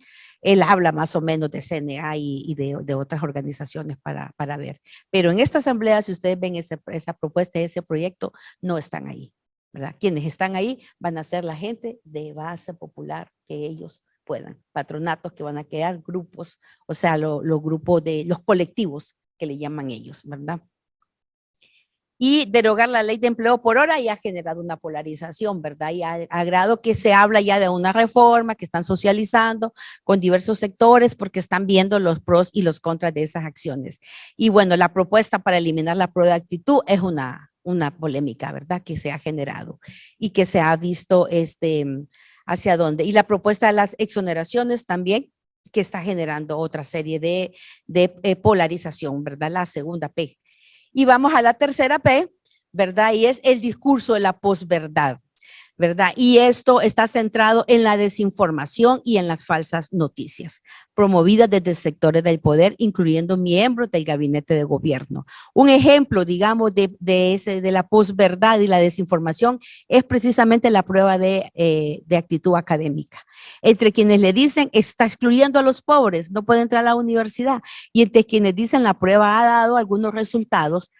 ¿Habrá que mejorar algunas cosas? Probablemente sí, pero se ha instalado tanto, y ustedes lo ven en las redes sociales, la desinformación sobre eso, que es difícil querer centrar el debate. Y como Julieta bien lo decía, creo que el centro va a ser el gran sacrificado en este esquema de polarización cuando queramos centrar el debate sobre hechos, ¿verdad? Que son reales y que está, digamos, promoviéndose mucho lo que son las mentiras engañosas, ¿verdad? La desinformación.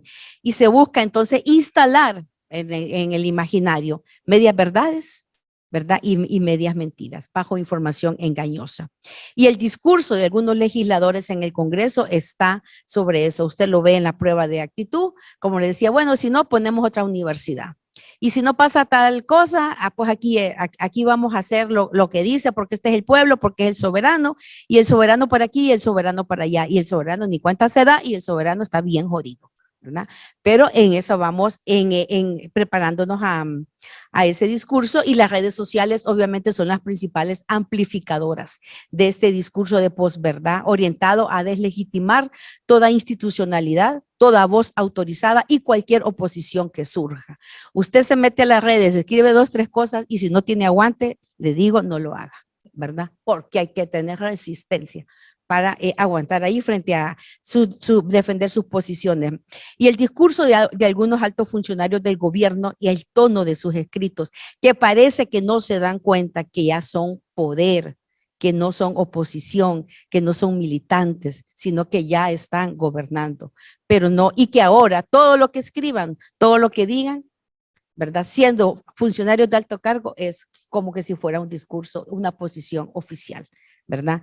Entonces, dentro de eso yo me permití sacar, ¿verdad? Un tuit, ¿verdad? De uno de los funcionarios que se supone va a ser el que va a dirigir esa asamblea, ¿verdad? Del Poder Popular, junto al dirigente magisterial que fue Sergio Rivera, ¿verdad? Entonces, ¿qué dice este funcionario?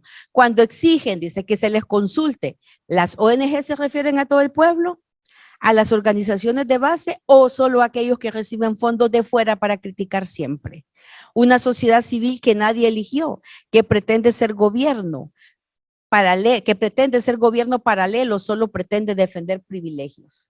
Esos son discursos de desinformación, ¿verdad? Y de posverdad. Pero son discursos que van a generar obviamente una confrontación y una polarización. Y si lo postea quien va a dirigir ese proceso, ¿verdad? De tender puentes con la ciudadanía, con los movimientos sociales o algo, entonces vamos a tener como que elevar el nivel de diálogo, ¿verdad? O de tolerancia, pero hay una intolerancia tremenda ahí. ¿Y cuáles son los retos entonces, ya para ir cerrando un poco, que se presentan para la presidenta Castro? En primero, potenciar la imagen que ella es la presidenta del país, ¿verdad? Porque en estos 20 días está bastante desdibujada.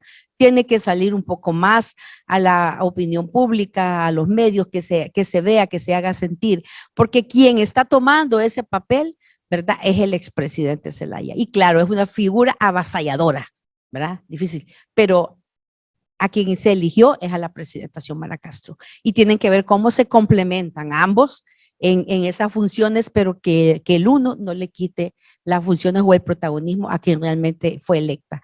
Terminar de completar su gabinete de gobierno, porque aún sigue inconcluso y a estas alturas no tenemos, digamos, un gerente de la ENE, que es como una bomba fiscal de tiempo, ¿verdad? Que ellos han heredado y que tienen que dar soluciones. Cumplir la agenda del Bicentenario en la lucha anticorrupción, sin esperar a que llegue la Comisión Internacional contra la Impunidad. ¿Y cómo se puede cumplir eso? Derogando las cosas que tienen que hacerse, que no necesitan mayoría simple, que no necesitan mayoría calificada, sino mayoría simple. La ley de secretos debe ser derogada y para eso no necesita una comisión de dictamen de un mes, ¿verdad?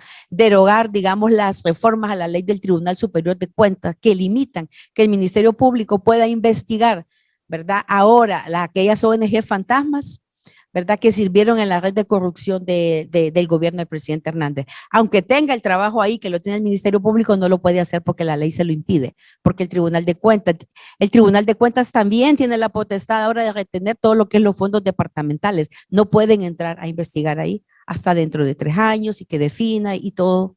El blindaje que dejó el Congreso, que no necesita mayoría calificada, lo tienen que hacer. Si no, la CICIG no va a venir a hacer nada, porque se va a encontrar un andamiaje legal que le va a impedir poder avanzar.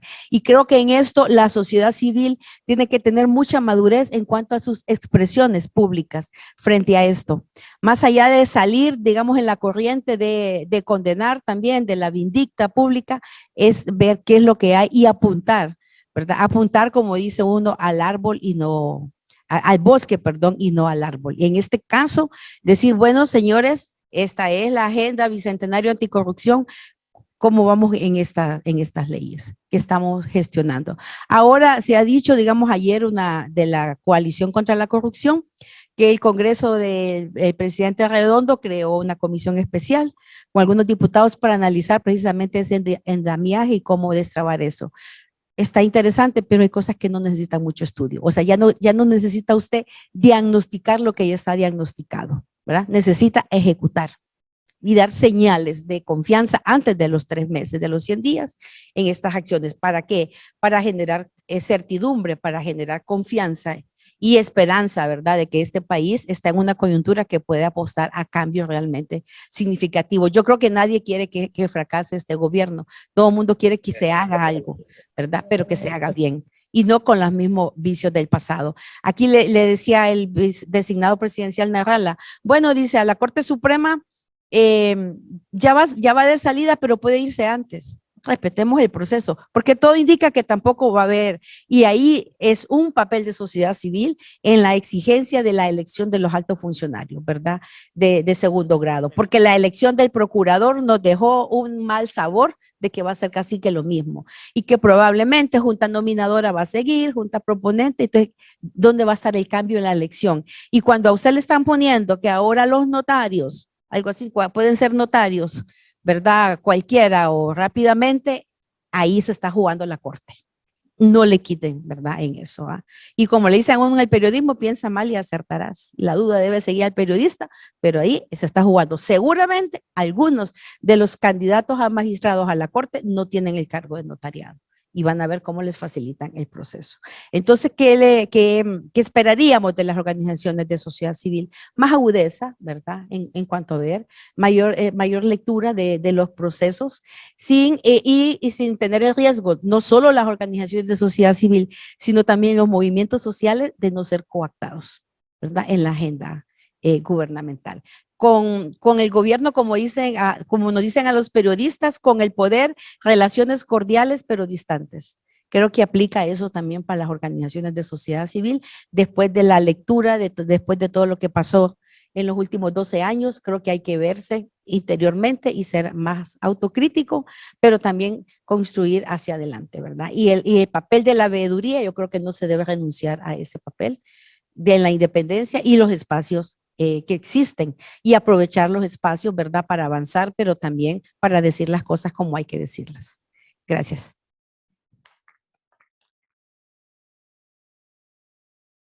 Iniciamos con algunas preguntas, si tienen algunas preguntas para los expositores o algún comentario de aquí de la parte presencial antes de... Buenas tardes.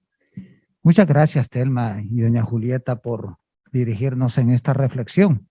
Y cuando usted, doña Julieta, mencionaba que iba a hacer un recorrido un poco más allá de lo que estamos viendo actualmente, me hacía recordar aquellos escenarios posibles. Se recuerda que se trabajaron allá 2004, 2009, con Julio Escoto, con Yao Chaga, varios colegas allá que se trabajaban y que en aquel entonces se visualizaba el golpe de Estado que sucedió. Se visualizaba el narcoestado que sucedió, pero también se visualizaba otro elemento clave que es el que nos tiene, que es el debilitamiento sistemático de la sociedad civil.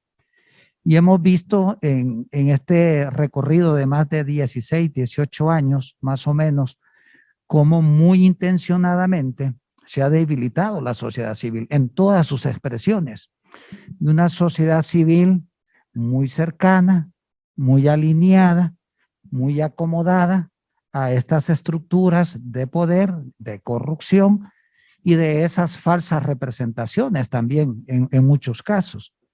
De ahí que me surge la inquietud de cómo nosotros rescatar esa sociedad civil para que realmente pueda hacer la función que le toca hacer en esas relaciones cordiales pero distantes, como mencionaba y cerraba doña Telma esta participación.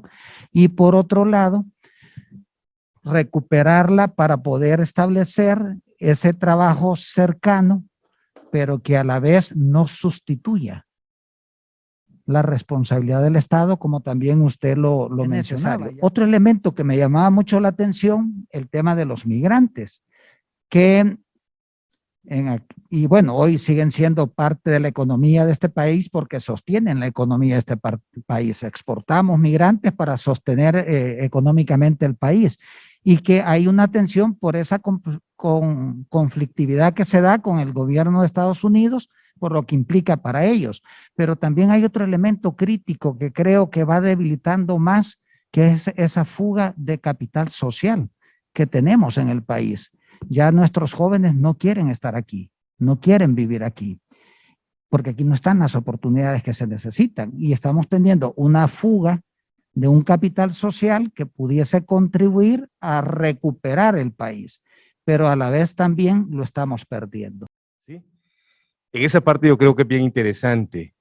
Hay una realidad que se viene heredando y quizás con la llegada del nuevo gobierno sea mayor de lo que se tenía, porque ahora se desconocen muchas cosas, se están descubriendo, se están conociendo aún más. Pero sí es cierto que se vuelve una oportunidad para nosotros poder hacer un replanteamiento. Y es ahí el rol importante de la sociedad civil. Y en este caso, pues vamos a hablar de las afiliadas a FOPRIDE. De entrada, yo creo que es interesante. FOPRIDE tiene un reto. Así como estamos hoy, realmente revisar cuál ha sido el rol que ha venido asumiendo FOPRIDE en los últimos, o en esos 12 años. ¿Sí? En primera instancia. Porque me gustó esta palabra que dice, relaciones cordiales, pero distantes. ¿Qué ha pasado con FOPRIDE? ¿De verdad FOPRIDE ha tenido relaciones cordiales y ha guardado la distancia? ¿O qué? Entonces, revisémonos un poco a lo interno del funcionamiento de las agremiadas a FOPRIDE. Para luego nosotros poder ver todo ese escenario, ese contexto que no es desconocido. Todavía puede ser, que digo que puede ser desconocido porque habrán todavía datos más acrecentados, más grandes todavía de lo que ahora nos están presentando aquí. También, una vez haciendo ese trabajo interno de FOPRIDE, la importancia de definir una hoja de ruta para enfocar el trabajo de fortalecimiento de la sociedad civil dentro de esos agremiadas, porque establecer vedas de las concesiones, establecer una veda de entrada y revisar las que ya se tiene, yo creo que un montón de cosas se pudiesen estar logrando con ello. Y la otra es el reto en empleo e ingresos. ¿Sí? Yo siento que el gobierno trabaja con doble moral. Tema migración no es una cuestión que ellos quisieran estar como interesados de que no haya migración. Lo contrario, sí es la principal fuente de ingresos para el país. Es la mayor generadora de divisa. Entonces la pregunta es, ¿realmente quiere detener la migración? Esa es una pregunta. La otra es que hay una realidad que tenemos que manejarla. El narcotráfico para Honduras ha sido la empresa más rentable. Esa es empresa que genera empleo inmediato. Sí, inmediato. Sin importar la estratificación social ni las edades. ¿Sí? Y es una empresa bien organizada. Revísense. Trabaja acá, trabaja allá y nadie se mete allá ni allá. ¿Sí? Está bien organizado. Genera empleo inmediato. Hay quienes que se mueren y no lograron el resultado de los que nosotros les estamos induciendo que desarrolle.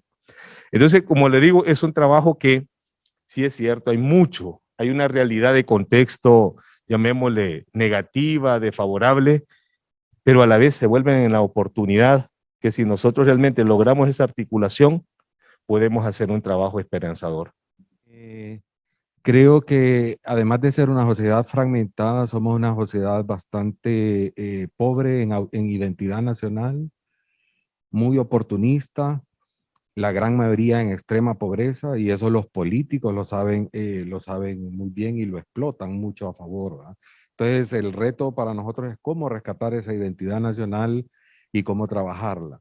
La pregunta que les quiero hacer también es cómo miran el rol del balance y el contrapeso de los partidos nacional y liberal en este juego de las 3P, ¿va? Porque ellos van a hacer el contrabalance, ¿va? Y cómo la sociedad civil puede interactuar en esto, ¿va? O sea, y creo que gracias a Dios salimos bien librados en nuestro papel, pues de que no estamos llamados a plegarnos a ningún movimiento político, sino a ejercer nuestro papel como iglesia, que es lo que somos. Entonces, Yo siento que sí se está construyendo una polarización desde el Ejecutivo, inclusive al interior del Libre. Yo creo que el tuit de doña Xiomara, en la noche de la elección el Congreso fue mortal para Libre, ¿verdad? Sí, él dice traidores, sí. Pero creo que en sentido estricto va a ser el presidente Zelaya el que va a dar los portazos, no va a ser ella, ¿verdad? Ya lo dio al COEP. Cuando el COEP plantea sobre el decreto de amnistía y el presidente sale, ese va a ser el estilo. Y ese va a ser el estilo con los organismos de sociedad civil. He escuchado al presidente Zelaya hoy al mediodía también, él está diario, casi en los medios, siempre es alusión al golpe de Estado, ¿verdad? Está reviviendo aquel hecho donde él tuvo responsabilidad, porque él desafió al Estado. Yo creo que el golpe de Estado cubrió un manto de impunidad a todos. Todos actuaron de manera incorrecta, el Congreso, al admitir una renuncia que no existía y al nombrar un presidente, digamos, en sucesión que no lo contempla la Constitución, la Corte Suprema que da una orden de captura y se la da a las Fuerzas Armadas y no a la policía, que es a quien tocaba ejecutarla. Las Fuerzas Armadas porque no lo lleva ante un juez, sino que lo manda un avión para Costa Rica, pero el presidente Zelaya en todo el proceso desafió al Estado de Derecho. Todos se habían pronunciado en contra de esa consulta y él la hizo, ¿verdad? Por un lado. Entonces, yo creo que si ponemos las cosas en su lugar, el Estado no funcionó ante una crisis y eso es precisamente lo que vamos a estar viendo, así como no ha funcionado frente a la crisis en el Congreso Nacional. Con todo el respeto y el aprecio al ingeniero Redondo, yo me pregunto si está convencido que él es presidente del Congreso, o si de cuando en cuando él piensa que no es el presidente del Congreso, así como no creo que el doctor Hugo Noé Pino, que es doctor en economía, pueda aceptar en su interior y para él que la elección fue correcta y que lo hubiese juramentado alguien que no tiene ninguna potestad para hacerlo, hubiera juramentado a Redondo, pues lo hizo y si eso es legítimo. Yo dudo, o es que la política los obnubila a todos, ¿verdad? Entonces, en ese sentido, es una cadena de sucesos en que fueron desencantando al hondureño. Yo les voy a decir, no solo los jóvenes quieren ir, también los grandes. Yo creo que la sociedad civil debe tener una agenda de país, de país. El tema de la migración es un tema de país. Entonces, tener la agenda y decir, miren, señores, eso no le va a funcionar por esto y por esto. Entonces, yo creo que hay temas que entre más están involucrados es mejor. Es mejor. Y creo que en ese sentido los temas de país deben ser parte de la agenda de los organismos de sociedad civil. Van a haber muchas propuestas que las vamos a ir viendo en este gobierno y creo que hay que advertir los riesgos de esas propuestas. Yo creo que eso va a ser un elemento importante. Yo creo que no se vale que quien gana una elección para dirigir un país siga construyendo ese odio, que yo sí lo he visto. Lo he visto en las redes. Yo creo que ya es tiempo que gobiernen. Han tenido la enorme oportunidad y confianza que ha dado la gente para que sienten las bases para su línea de trabajo. En ese sentido, ese déficit de democracia es porque no tenemos demócratas y creo que un gran papel de quienes entendemos un poco y hemos estado en la tarea educativa es en realidad poder desarrollar una cantidad de eventos, de talleres, de jornadas de construcción democrática. Eso puede ser un balance que esperamos no ofenda a nadie, ¿verdad? Y no tener enemigos porque se supondría que nadie es enemigo de la democracia. cuando dicen, bueno, rescatar la sociedad civil o qué se puede hacer desde la sociedad civil, Julieta bien diseñaba algunas líneas y creo que pasa uno por, digamos, los liderazgos, ¿verdad? Que hay en sociedad civil y hay que buscar nuevos liderazgos y la formación, ¿verdad? O sea, una formación no solo discursiva, sino una formación realmente estratégica, ¿verdad? Con pensamiento estratégico para llevar cada las acciones que permitan construir ciudadanía, pero también construir y reforzar la democracia. Presentar propuestas de calidad que puedan ser discutidas, que puedan permitir una incidencia, ¿verdad? En una incidencia mediática, pero también una incidencia en las bases, en las relaciones con las comunidades, con los actores que ustedes trabajan en sus comunidades. O sea, integrarse y que no se vean como distantes, ¿verdad? Del pueblo, del autor, no, integrarse estratégicamente, ver con qué actores locales también se puede trabajar. Y solo esto en alguna medida también va a dar una credibilidad. O sea, el país está ansioso, está huérfano, ¿verdad? De liderazgos creíbles y de confianza. Entonces, con ese tipo de acciones se puede hacer, devolver, digamos, la credibilidad. En cuanto a los escenarios de las 3P y cómo veo los partidos políticos en el Congreso, mire, bastante complejo poder dar como una respuesta porque uno lo que ve en el Congreso actualmente es una confrontación y una intolerancia tremenda. Eso impide avanzar, digamos, en las leyes necesarias, en las leyes importantes. Se introduce una propuesta, pero después se empieza a agarrarse todo el mundo, ¿verdad? De los cabellos, del pasado, de lo que está. Entonces, el Congreso es un reflejo, ¿verdad? De esa polarización. Y creo que Luis Redondo tiene ese gran desafío de cómo aplacar eso y cómo centrar el debate, ¿verdad? Y cómo ver y ejercer su presidencia. Y bueno, sí, las iglesias tienen retos grandes también, ¿verdad? Yo creo que una primera lección es ver que ha dejado todo esto, ¿verdad? Cómo se ven en su papel, en su rol cada quien, ¿verdad? Cada uno, digamos, dentro de FOPRIDE, cada uno juega un rol, ¿verdad? Una acción. Y tener mucho cuidado, siento yo, de no caer como en el confite ese, ¿verdad? Que hoy llamo a esta organización para que me acompañe en esta veeduría. O sea, que la credibilidad de algunas organizaciones no sea usada o abusada, ¿verdad? Por las estrategias gubernamentales. Cuando se da mucho ese dulce, miren, nos podemos empalagar y después terminamos entonces destruyendo todo lo poco que se ha construido. Y finalmente, yo sí que quiero rescatar algo, digamos, en todo este proceso de la extradición del presidente Hernández. Ha sido para mí interesante ver cómo, ¿verdad? De todo este proceso, las fuerzas del orden, usted no vio a los militares, ni vio a la policía militar, ni vio a Fusina. Este proceso lo llevó la Policía Nacional como parte de un rescate de lo que debe ser la seguridad interior, corresponde a la policía, porque la seguridad interior la tiene la Secretaría de Seguridad. Pues aquí me llama la atención más que todo, digamos, contribuir, digamos, no dejar de menos lo que es la ley de visión y plan de nación. Sabemos muy bien que del 2010 para acá se hizo esa ley y que a estas alturas, bueno, se dio el 2010 y a como a año y medio, a 2 añitos, la mitad de la ley fue reformada y le pusieron nombre y apellido, distribuido el pastel. Entonces, ¿verdad? Y hay otros puntos que debemos de hacer mención al respecto, pero por falta de tiempo no lo podemos abordar. Pero yo creo que estos espacios, así como lo dijo la doctora Castellano, si nosotros nos capacitamos, nos refortalecemos y vemos la conducta, el comportamiento de organizaciones de sociedad civil y FOPRID y todo esto, entonces yo creo que podemos fortalecernos todos, porque este trabajo es de agenda de país. Políticas de gobierno y políticas de Estado, pero nos conviene políticas de Estado.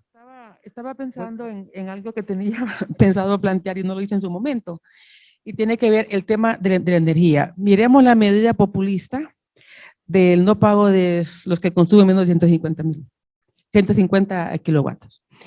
Y luego, eso va a pasar, eso pasa dicen, al sector alto de consumo alto. Pero la medida realmente importante sería una revisión de los contratos.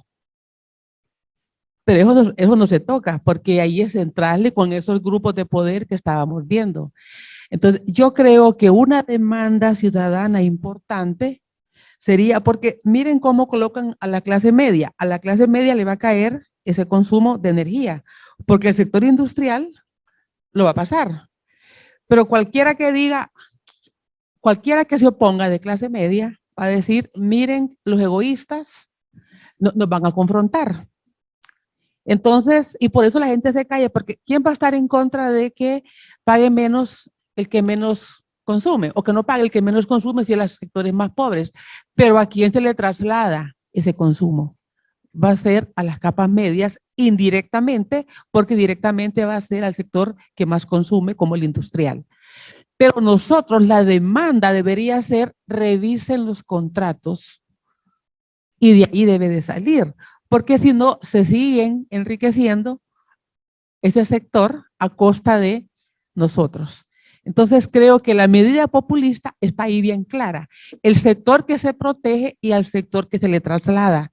Entonces, desde esa perspectiva, yo creo que esa es una demanda que, sin estar en contra de que paguen, que no paguen los que menos consumen, deberíamos de orientarlo a que el contrato sea revisado. Y por último, entonces estaríamos cerrando con Carlos Hernández, miembro de la Junta Directiva de FOPRIDE. Muy bien, gracias. Gracias. En nombre de la Junta de FOPRIDE, solamente tal vez decir que cuando estábamos pensando hacer este evento era justamente por la reflexión que algunos de ustedes hicieron. Evaluar un poco sobre lo que ha pasado. Yo creo que la realidad presente nos exige que tenemos que reflexionar, y justamente creo que la historia es importante, en qué fallamos, y tú hacías algunas valoraciones. Algo otros dirán, de repente no hicimos nada. Entonces, de repente recuerdo que Melissa, cuando estábamos en el proceso de identificar, y Melissa me dice, pero ¿y FOPRIDE? ¿Y dónde está FOPRIDE, verdad? Y un poco de pena para nosotros que hemos estado ahí, pero justamente esa era la intención. Así es que creo que ha sido un buen inicio de una reflexión muy profunda, muy académica. Cuando yo la escuchaba me parecía que estaba en una clase de ciencias políticas, ¿verdad? Y viendo de manera tan didáctica cómo ambas nos ilustraron esta tarde, noche, sobre la realidad de Honduras. Termino diciendo, los desafíos son grandes. Hay una tendencia en la región, no es solamente un tema de Honduras, hay una tendencia de ir reduciendo los espacios cívicos. Justamente ayer estábamos hablando en un diálogo similar con colegas del Salvador, de la sociedad civil de El Salvador, contándonos su historia. El próximo jueves estaremos escuchando a colegas de Ecuador, contando un poco de su historia, los ataques a la prensa, los ataques a la sociedad civil y a cualquiera que piensa de manera diferente, pero Guatemala, en Nicaragua y Honduras no es la excepción. Honduras también, un estudio reciente que se va a publicar, que estamos ahora terminando, demuestra que la sociedad civil hondureña está siendo atacada, perseguida, y que hay muchos casos que a veces aquí en la ciudad no nos damos cuenta, que de repente algunas organizaciones con ciertas capacidades, entonces de repente o nos va o podemos resistir, pero que en el campo hay organizaciones que están trabajando con el sector minero, con el tema de agua, que están siendo golpeadas y atacadas de manera directa, o sea, con amenazas reales. Entonces, en este contexto, es importante decir que solos no podemos hacerlo. Necesitamos nuevamente poder hacer lecturas adecuadas. Es posible que no vamos a estar de acuerdo en todo, pero yo creo que hay un objetivo que tenemos en común, y es que todos al final estamos apostando al desarrollo, al fortalecimiento de la democracia, a tener un mejor país, y en eso sí hay coincidencia, y esa es justamente la intención. Así es que gracias a todos, qué bueno, estaba súper contento porque hasta hace un ratito teníamos 54 personas conectadas, representantes de las organizaciones en todo el país, más los que estamos acá. Eso es una muestra qué capacidad la de ustedes, que lograron mantener por 2 horas a toda esa gente muy atenta. Así es que gracias, sin duda alguna vamos a seguir dialogando en otros espacios similares para seguir construyendo con nuestro pensamiento y con nuestras ideas y hacer contribuciones para tener un mejor país. Así es que buenas tardes a todos, a todas, y nos vemos pronto.